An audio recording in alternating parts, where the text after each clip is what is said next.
Hello, welcome to Lessons Learned. I'm Sherry, and today I have for you another video on the Moxie XL from Handi Quilter and the ProStitcher Lite software that goes with it. And today we're going to focus in on the software and get started on this quilt that I have just loaded.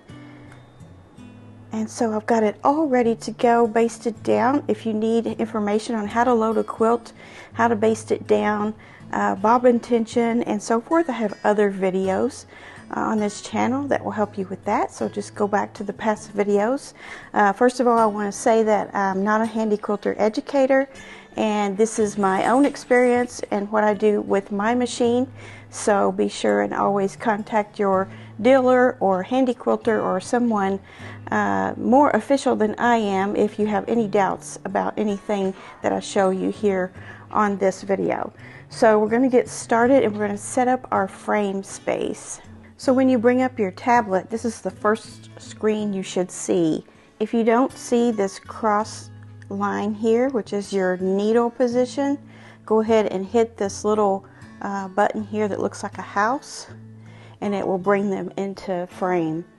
So the first thing you're going to want to touch as far as buttons is your area, because you're going to want to establish the area that you're able to physically move in on the quilt top.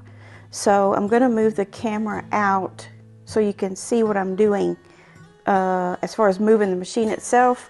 But here is what you want to do first. Frame space. It's right here. You need to get your machine over to the farthest left corner, upper left corner, as far as you can go, and outside of your quilt area, outside of your space, to hit that button the first time. The second time you hit it, it's going to be on the other side of the quilt on the lower right. So I'm going to move the camera out and show me doing that. And just remember that this frame space is the button that I touch when you hear the bell. Okay, so I'm going to move my machine all the way up to the upper left as far as it will go. And it will have some play in it where it kind of bounces a little bit. I usually just let it, I push it as far as it'll go, and then I let it go. And I want to be probably on the outside of my backing here, a few inches outside to the left and up to the upper part there. So right now it's about 3 inches all the way around. You can go out farther, but of course the machine will only move so far up. So I'm going to hit my frame space, and you hear the ding. That's your first ding. Then you want to go all the way down to the right hand side of your quilt and the lower corner.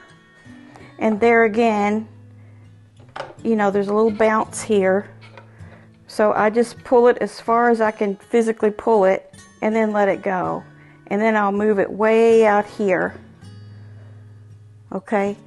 And so I'm going to hit frame space again. And now I have a little button down here that it looks like a little kitchen sink or a vanity. I don't know what it's called, but if you pull that up, it's going to show you that box you just made. So what you did is you established this is the only area that my machine will move in. And this will stay constant. This will stay constant throughout your whole entire project. So this will keep moving with you, and it's that established space is all there. And the reason why is because you don't want your machine bumping towards the out. It's trying to stitch out the design and it's outside that space. It will not let you do that. So you have to establish the biggest amount of space that you can establish to quilt in. So just look at that as like the table that you're able to work on here, both height and width. So that's the first and most important thing, and that, like I said, that has to stay constant through your whole entire project. Now, the next thing we want to establish is area. So I'm going to go back over here again and show you the area, the 2 corner button right here. We did frame space before. There's one there that says multi-point. You don't need that. And then you have 2 corner. 2 corner is your next area that you want to establish. You see, we're still under the area tab. And this is going to be our stitching, our design area that we want to stitch out. So this will be the entire width and length of our quilt. So you will have had to have measured the length of your quilt top. The width is going to get established and measured after I hit this 2 corner. But there's something a little bit different about where you place the machine when you do the 2 corner area. And I'm going to show you that now. So earlier we established the frame space. It was a big space where this machine will move inside of. Now we want to establish an area where we're going to stitch, because we're not going to stitch way out here on the sides and the top. We're just going to stitch just slightly outside of our quilt top. So we're going to take that 2 corner button and push that when we get this position where we want it. I usually put the needle about 1 inch up and 1 inch to the left of where I want to stitch. So that means I'm going to have 1 inch border all the way around outside of my quilt top that has stitching on it. It's going to have the actual design stitched out on it. And that's so that when you cut your quilt right there at the edges, then you're going to have a complete design because you let it go outside of the borders of the quilt. So to do that, we're going to, like I said, it's going to be 1 inch above and 1 inch to the left. And as you get more confident with your, putting your quilts on and everything, you'll lessen that down maybe more to 1/2 inch. At first, you kind of want a little bit extra just to be sure. So I just do about 1 inch. So just go out diagonally 1 inch from this corner of your quilt top, and we'll establish that as our upper left corner of our stitch out area. So I mentioned the 2 corner button before, so I'm going to touch that and it's going to ding. Has a little bit different ding than the frame space did. And then you're going to do that same thing again. Go over to the other bottom right, and you're going to go over about 1 inch. Okay, so this is as far down as the machine will go. I let it bounce a little bit, and then I'm going to hit 2 corner again, and that established the width of my quilt.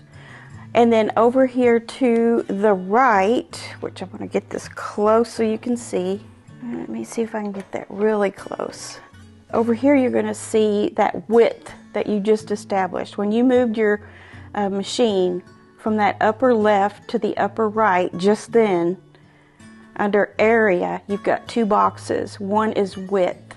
So it automatically measured the width of your quilt. It says 6141.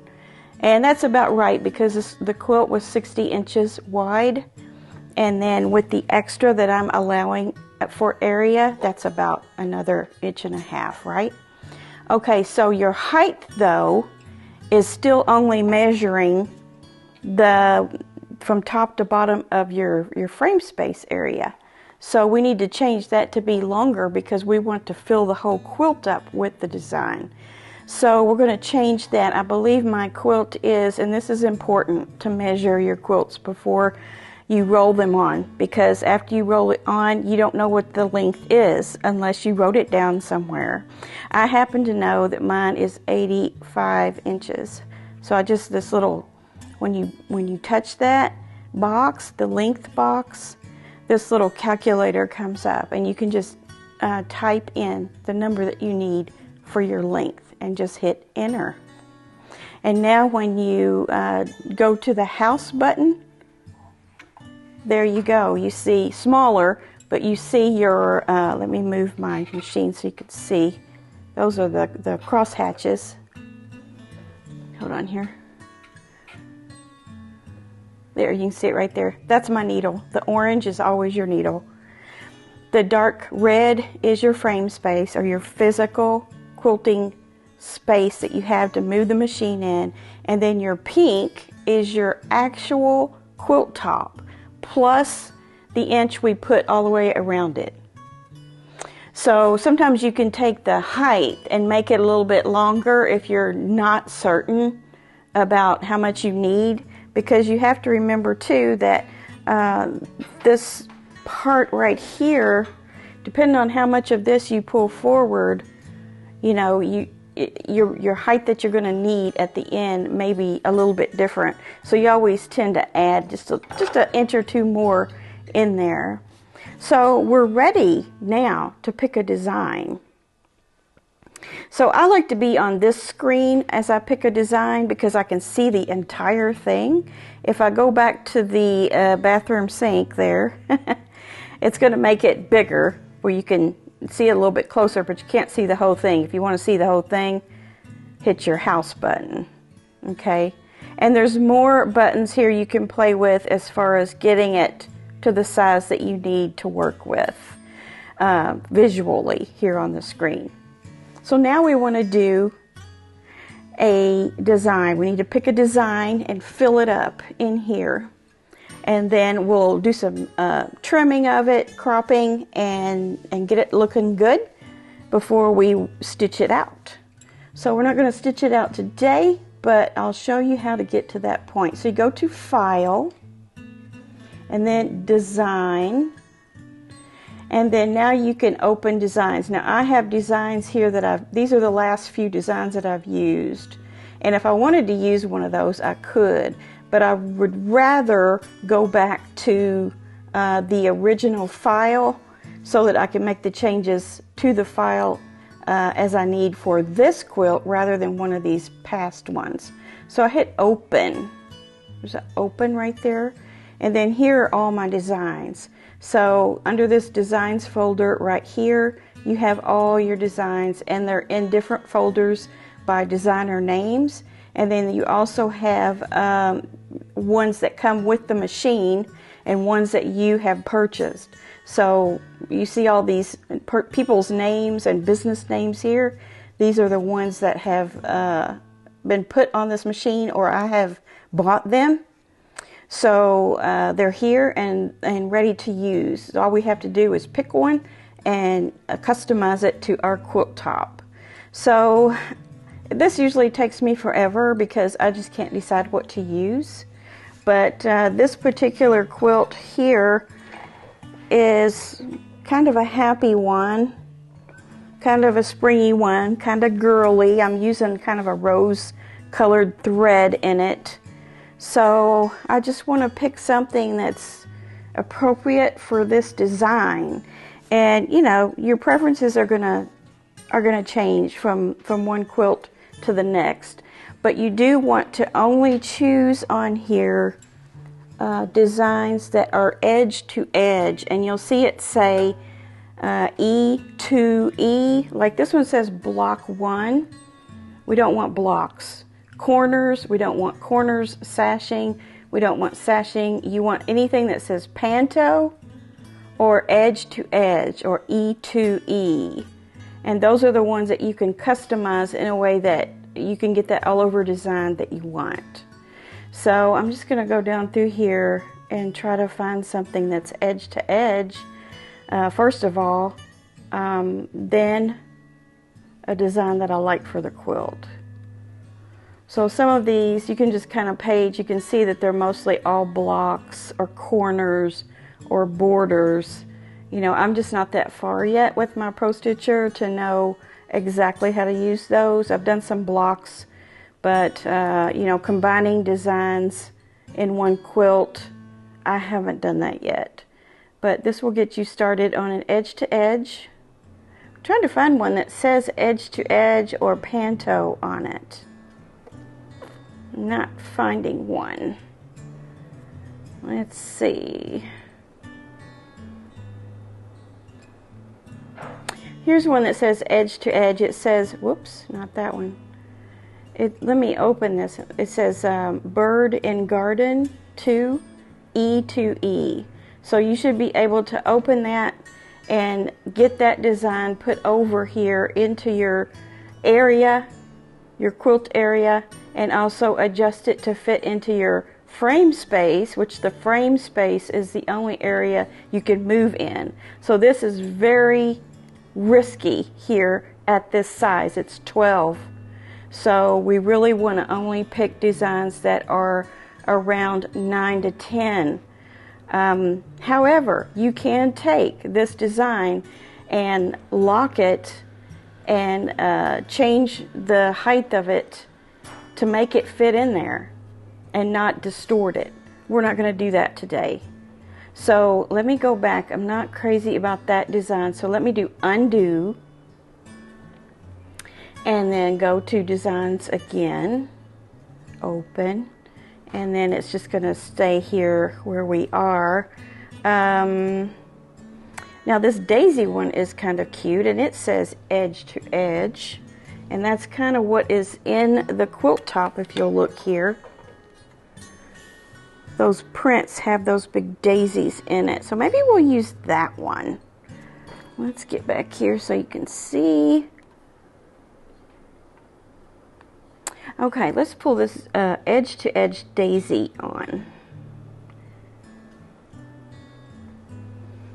and open that. Okay, so it's 12 also. I like it though. I'm going to go ahead and show you how to put that, how to change that. Let's modify it and resize and turn on the lock. And then down here you can change the size of it. So let's change it to 9.5. We'll make it as big as we can. I could do 10. 10 will work. I can see that's going to work in there.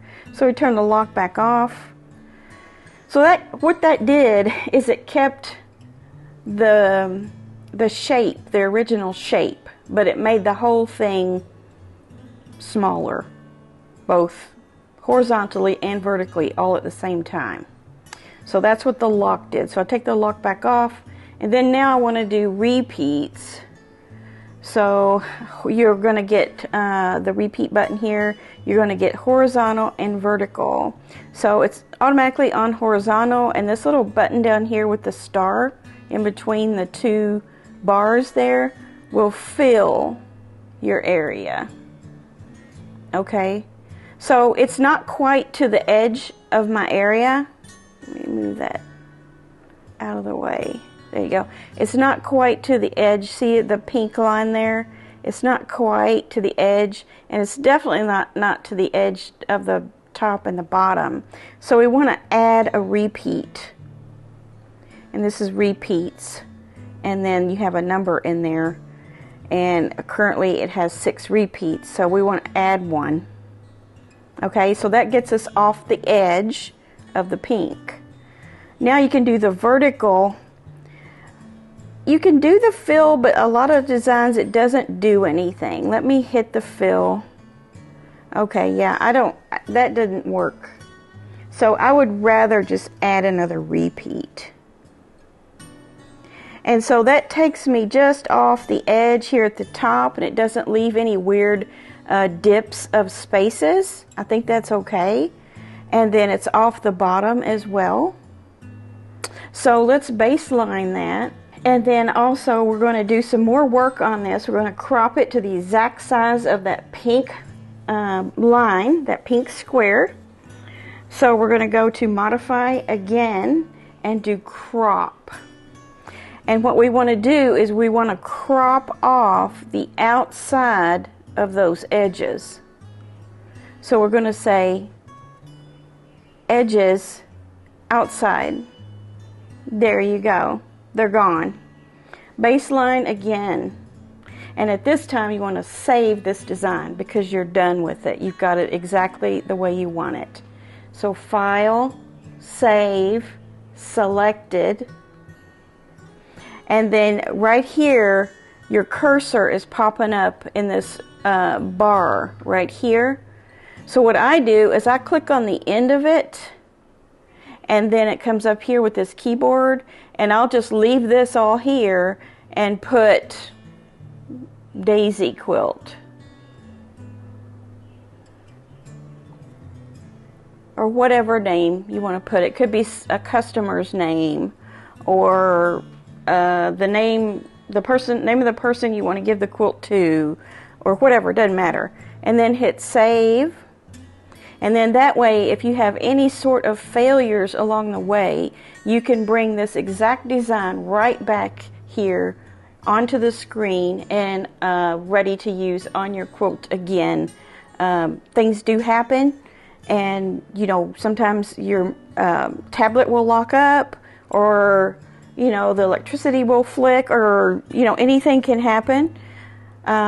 It can get confused sometimes with some of the things that we do when we're learning, and you'll have to shut it down and start it back up again. Well, you want to make sure you have this design back there in your saved designs so that you can bring it right back the way it was for the quilt that you currently have on your long arm.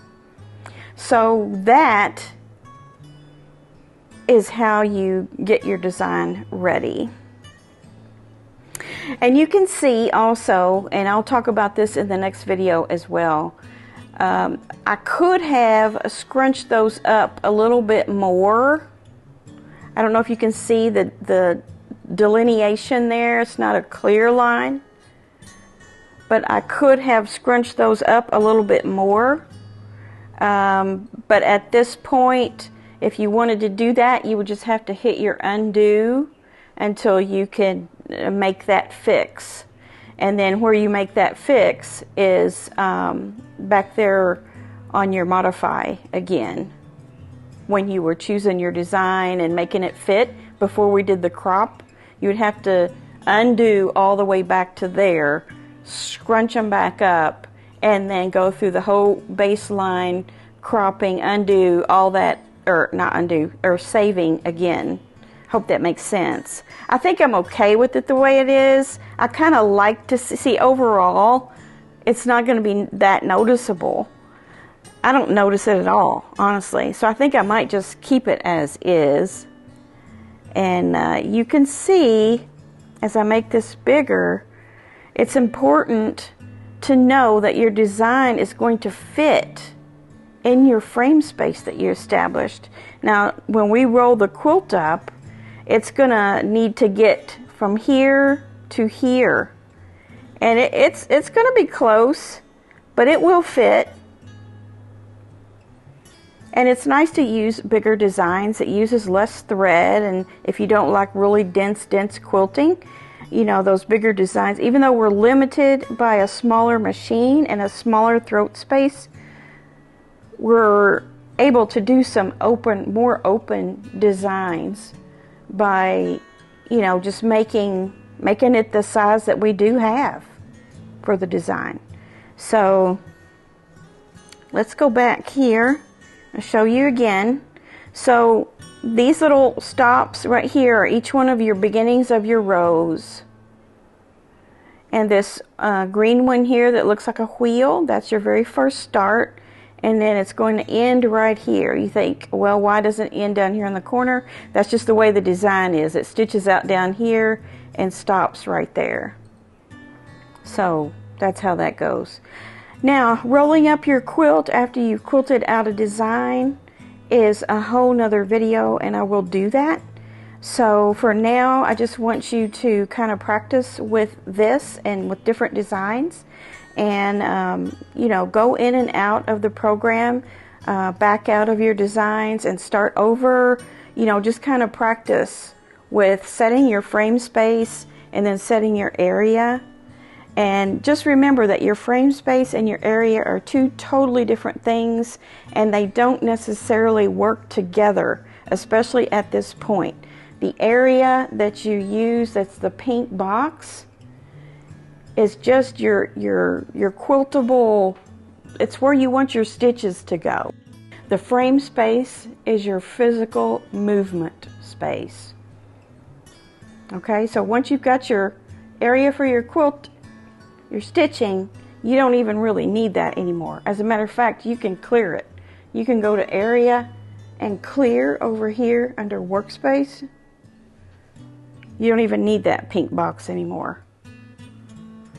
But you have to have the frame space box through your whole project, and your stitching cannot go outside of that box. Okay, I hope this was helpful. Okay, so I hope this was helpful. I hope it helped you to learn about frame space, your quilt area, picking designs, and cropping, all of those things to get your beautiful quilt design ready to be stitched out. It's so much fun. I really enjoy it, and I still have a lot to learn, but I think being a beginner, I can maybe help you with some of those elementary steps that we have to develop memory patterns for as we're doing our quilts. So this is one of those, and yeah, get busy with your ProStitcher Lite. Don't be afraid of it. I would suggest, you know, playing with it first.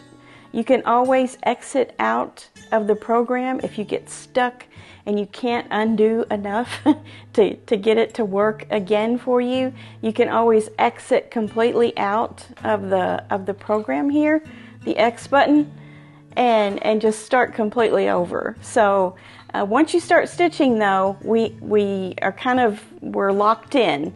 So I just want to make sure that you can practice with this first and get to feeling comfortable with it before you actually stitch onto one of your beautiful quilt tops. All right, I'm going to go ahead and get ready to get this going. So look for another video really soon on how to roll the quilt up and advance to the next row. All right, we'll see you soon. Thanks for tuning in. Bye.